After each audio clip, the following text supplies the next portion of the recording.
ৰাইজে মোক য'ত লৈ যায় মই তাতে যাওঁ। মোৰ নাম মিছ জেছমিনা বেগম। মোৰ জয় হ'লে ৰাইজৰ কাৰণে মই সদায় আছো আৰু ৰাইজৰ কাপ প্লেটৰ ছবি বহুত পাইছো।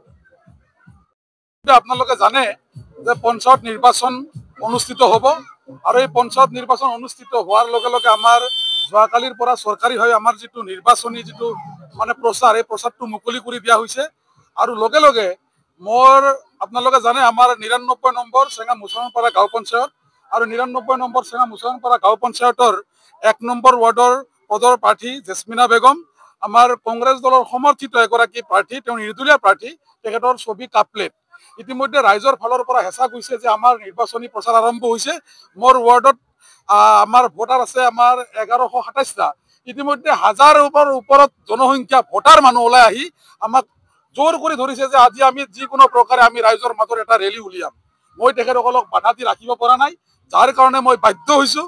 ৰাইজৰ কথা মই পেলাই দিব পৰা নাই, যাৰ কাৰণে মই লক্ষ্য ৰাখি আমাৰ ৱাৰ্ডৰ যিগৰাকী সদস্যাৰ কেণ্ডিডেট তেখেতক ৰাইজৰ ওচৰত ওলাই আহি ৰাইজৰ ওচৰত কিছু মানে ৰং তামচা ফূৰ্তি কৰাৰ কাৰণে ৰাইজে তেখেতক লৈ আহিছে আৰু তেখেতৰ লগত মই ওলাই অহাৰ কাৰণে বাধ্য হৈছোঁ। আপোনালোকে দেখিছে ইমান মানুহ ময়ো ভবা নাই। মই যোৱাবেলি পঞ্চায়ত প্ৰেচিডেণ্ট আছিলোঁ, আপোনালোকে জানে, আৰু মই পঞ্চায়ত প্ৰেচিডেণ্ট থকা অৱস্থাতো মই যিখিনি সঁহাৰি মোক দিছিল ৰাইজে যথেষ্ট দিছিল। কিন্তু আজি মই আচৰিত যে মোতকৈও দুগুণ উৎসাহেৰে ৰাইজ ওলাই আহিছে।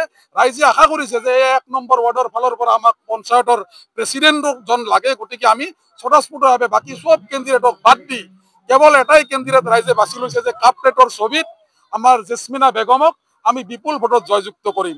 যাৰ কাৰণে ৰাইজে কৈ আছে, ইতিমধ্যে আপোনালোকে শুনিয়ে আছে যে আমাৰ ইয়াত ইলেকশ্যন হ'ব যদিও ইলেকশ্যনৰ প্ৰয়োজন সিদ্ধান্ত চৰকাৰীভাৱে আমি পাম, কিন্তু ৰাইজে ইতিমধ্যে আজি স্পষ্ট কৰি দিছে যে আমাৰ ইয়াত ইলেকশ্যন হোৱাৰ কোনো প্ৰয়োজনেই নাছিল।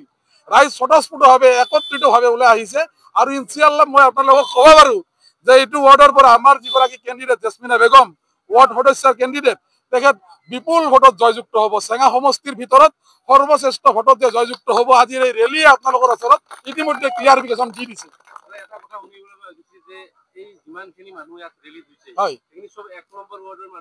হয়, নিশ্চিতভাৱে মই আপোনালোকে জানে মই এটা পদত আছো, গতিকে মোৰ ঘৰত ইতিমধ্যে ২০০০ৰ অধিক মানুহ মোৰ ঘৰত ৰৈ আছে। মই মাইক যোগে তেখেতসকলক কৈছো যে এইটো ৱাৰ্ডৰ ইলেকশ্যন, এই ইলেকশ্যনত ৱাৰ্ডৰ মানুহৰ বাহিৰে দ্বিতীয় কোনো ব্যক্তি মোৰ ৰেলীত যোগদান কৰিব নালাগে, কাৰণ ৰাইজে এটা কথা কয় যে বেলেগ বেলেগ ৱাৰ্ডৰ মানুহ লৈ পেলাই ৰেলী কৰিছে। যাৰ কাৰণে মই মাইক যোগে মোৰ ঘৰত বহি থকা বাকীবিলাক মানুহক কৈছো, আপোনালোক মই যেতিয়ালৈকে ৰেলীৰ পৰা ঘূৰি নাহো, আমাৰ যিগৰাকী প্ৰাৰ্থী তেওঁ যেতিয়ালৈকে ঘূৰি নাহে আপোনালোকে মোৰ ৰেলীত যোগদান নকৰিব।